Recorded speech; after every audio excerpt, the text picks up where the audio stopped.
What's up? I see we're live. Welcome to the ripple effect. Did it go through? It went through. Welcome everyone to the ripple effect, our next amazing meeting with David Kirsten, Wide Angle Media, and I am Erika Gimbel, fruits and vegetables advocate and therapist here in the Bay Area. And we are so happy to be with you all. How are you, David? I'm good. Thanks for taking the lead there. That Ivan Meisner let us know that you don't want any dead space, especially on live TV or radio.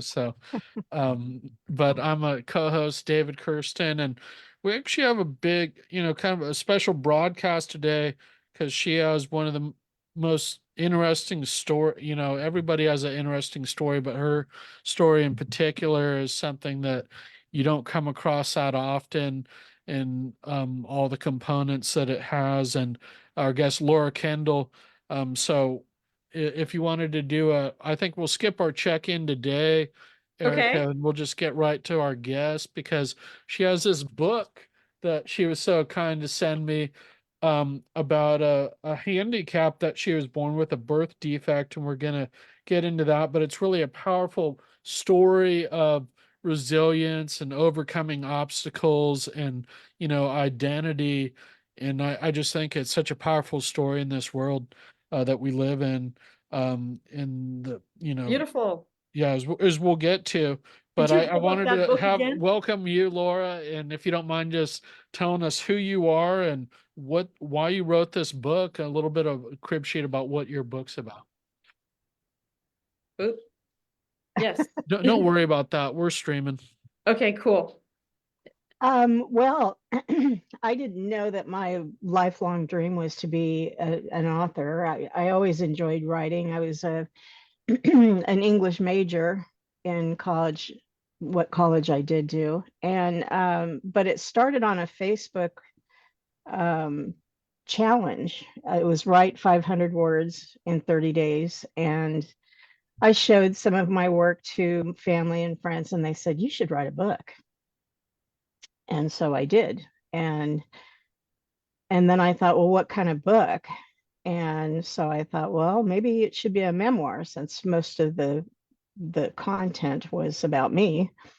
And I started looking at memoir, and it said it's not a story of your whole life, it's a particular part of your life. And I thought, well, maybe I should write about my disability. And so I thought, but I don't want it to be a downer. I want to write about, certain things that happened and certainly struggles, but more successes and maybe funny stories that happened. And so that's how the book happened. And so while I was writing it, I left out the part that I was unsure of, and it was actually chapter 4, which has to do with um, what caused my birth defect, which is an underdevelopment of my whole left side. And the only part that I really realized most of my life was my left arm, which was a lack of a wrist and hand. But it turns out that there's much more going on that I didn't really realize until I aged. And then, my hearing, and I found out my ear canals were underdeveloped, and much more was going on. And as I age, a lot more has happened. And so I found a Facebook group that started uh, back in, I don't know, 2019, and they all found each other and realized that there are thalidomide survivors in America, not just in Germany where it started. So that's how we all found each other.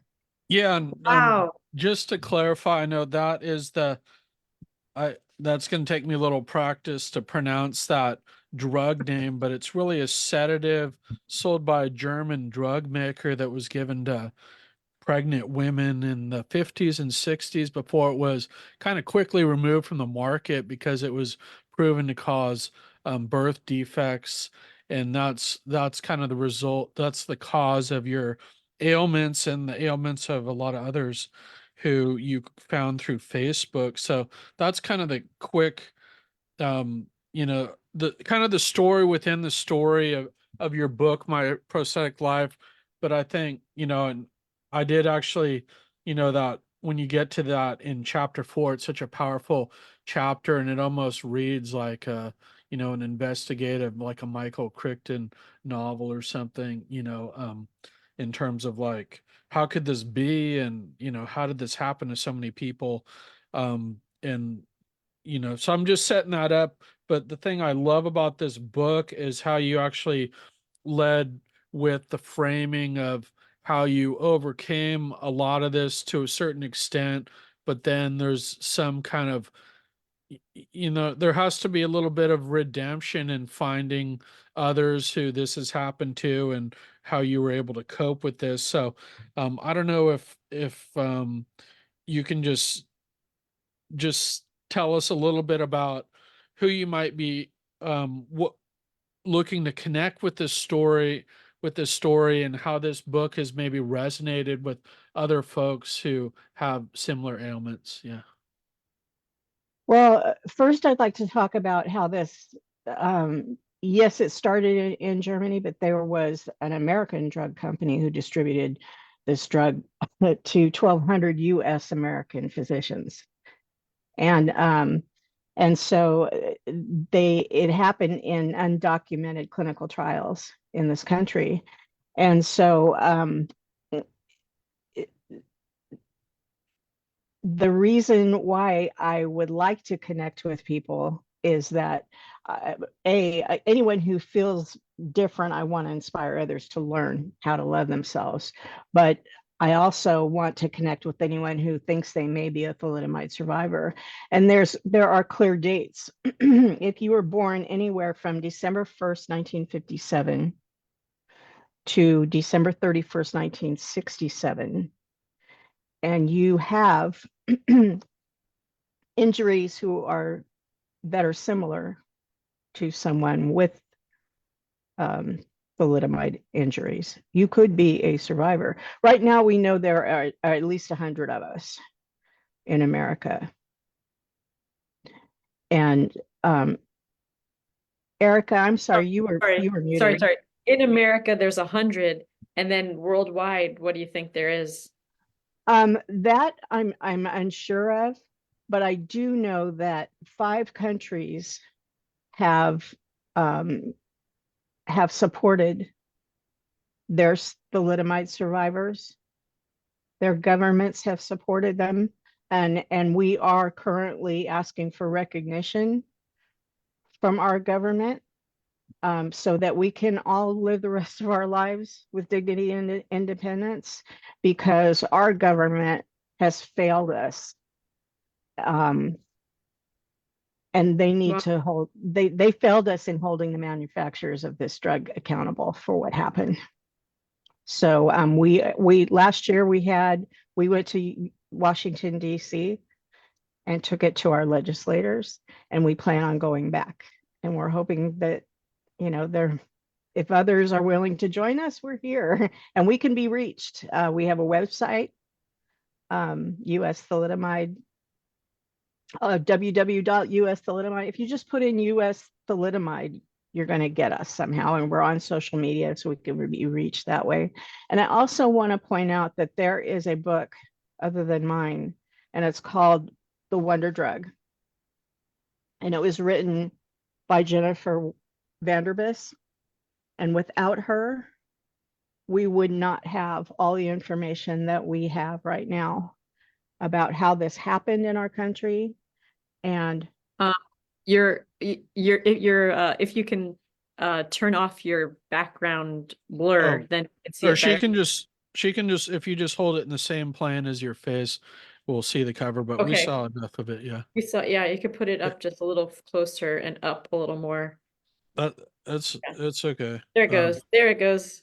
So just to clarify, the U.S. Congress or FDA, or they haven't done anything on this to kind of remedy this situation, and I take it if there's not some legal thing, has the company, did they volunteer any restitution or anything, or is it just just kind of nothing, a too bad type of thing, like, right. or it wasn't us. They And probably, since it wasn't approved in the FDA and it was kept from being approved by Frances Kelsey. I don't know if you have ever heard of her.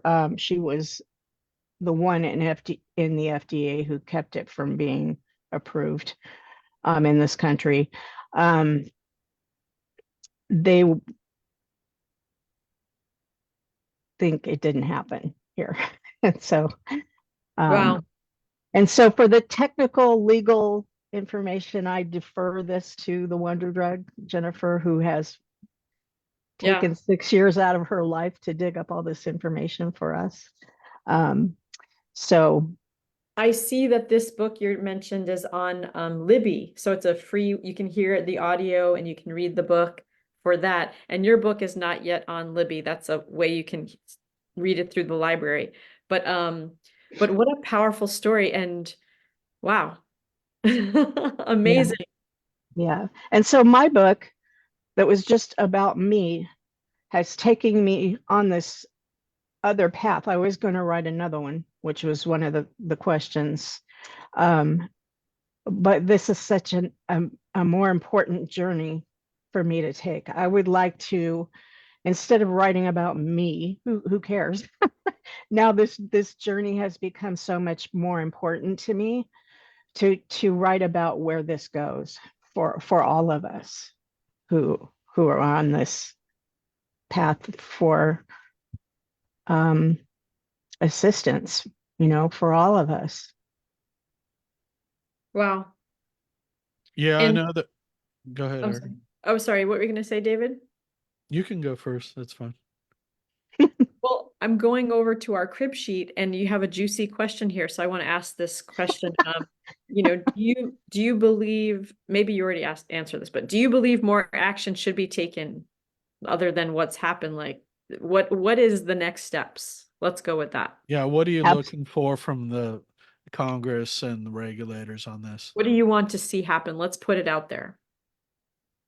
Well, first, we would like recognition that this happened, and secondly, we would like to see some assistance so that the rest of us, I mean, some of us, let me give you an example. There are some of us who are in wheelchairs. Some of our injuries are more Visible?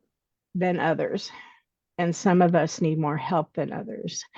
And one lady, let me just give you an example of what she said. Some of us are going to need nursing homes, and in California, that's not a place anybody wants to be. And she would rather take her own life than be in that position. And we don't feel like it's fair. We don't feel like it's fair to be in that position. All we want is to, if there's only 100 of us, shouldn't we be given the opportunity to have a wheelchair that works, and a place where we can live out the rest of our life? Yeah. And where is everybody? The 100 people, are they all over USA, or is it Yes. more concentrated in a certain area? Well, I think tell the story too of your sister who actually didn't make it. Yeah. Just for your information, there are 16 of us in California alone. Okay. Another example, there are 3 that were born in the same hospital in Cincinnati, Ohio.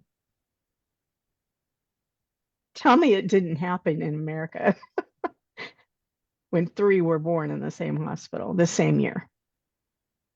Yeah. So can I ask a fun, wild question? Sure. So I know a lot about autoimmune challenged people, neurological degenerative conditions specifically, and even more specifically, people with Parkinson's disease. And, Michael J. Fox, he really has helped bring it out and about what needs to happen. Like his phrase from his, his expression is don't just sit there, keep moving. And that really supports people to, like, with Parkinson's, to get up and do, because it helps the brain light up and do stuff. So like, it's so great you wrote that book. It's so great that Jennifer Vanderbis wrote her book. And, like, the more you get loud and proud and don't shut up, and ask for these things, like, there's a lot of people out there that are billionaires and gazillionaires, and they have the capacity to get what it is you're looking for. But that recognition, that assistance, like, you need, not need, but it's a great thing to get your activations going about your presence, social media. Another kind of cool thing from the Parkinson's community is, like, the Mark Morris Dance Company, their nonprofit wing is called Dance for PD, Dance for Parkinson's Disease. And there's all these dance opportunities that have happened all over, in big cities for people with Parkinson's. So like, so if that could be a model for y'all to be louder and prouder, and I'm so happy to have you on here, because it's like, oh, you need to go on everybody's podcast, not just ours, but like everybody needs to have you on as a guest and get with you. Are you here in the Bay Area, Laura? Yes, I am in Solano County, actually. Oh, goody. So we Yeah. can She actually connect. knows Evelyn, who was Yeah. our Oh, good. guest Okay. just on the. So, we can connect, and I would love to, I put my info to connect with you further, but this Great. idea of, I know people in this community that are switching up their wheelchairs, and it's very, grassroots, what you're asking to be done, but then it gets bigger as more people are like, oh yeah. I mean, I probably am I probably had some kind of medicine in my body that caused what happened to me when I was born, with hips out of the sockets. It was probably medically created. So the medicines that my mom took, blah, blah, blah. So it's like, what if there's somebody in all the people that you're touching that could be a keystone for you, like a person that could light it all up for you all. And Well, and that's what Jennifer has done for us too, by digging up all these facts that she had to somewhat go underground to right? get some of this information. And a lot of us didn't know there were so many of us out there. Right. We found Right. each other on Right. Facebook. And so Right. now that we know, we're not going to shut up, and we're going to keep going back to Washington, D.C. until something happens, and talk to. Last year when we left, before we left to go to our conference in D.C., we had 3 meetings. By the time we got there, we had 10 meetings with legislators. We talked to 2 senators, and the rest were staffers, but we got some attention, and we're going to keep going back there. We had 10. So we're going to keep going back until, and now this year it is a what do I want to say? Conference. It's an election year. And so the next year.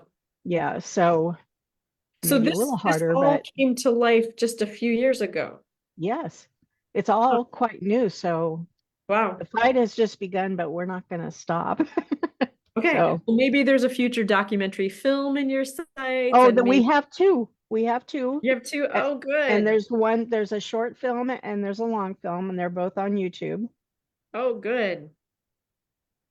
I have a question. Has there been any lawsuits on this? I know that Aaron Brockovich movie came to mind. I forget the details of that case, but I know sometimes the remedies are the US often just leaves everything to lawsuits, but you of course are up against some of the wealthiest people, and then it takes a lot of money to have a lawsuit. But I don't know if, that manufacturer, if maybe they already went out of business, but have any lawsuits been brought about this?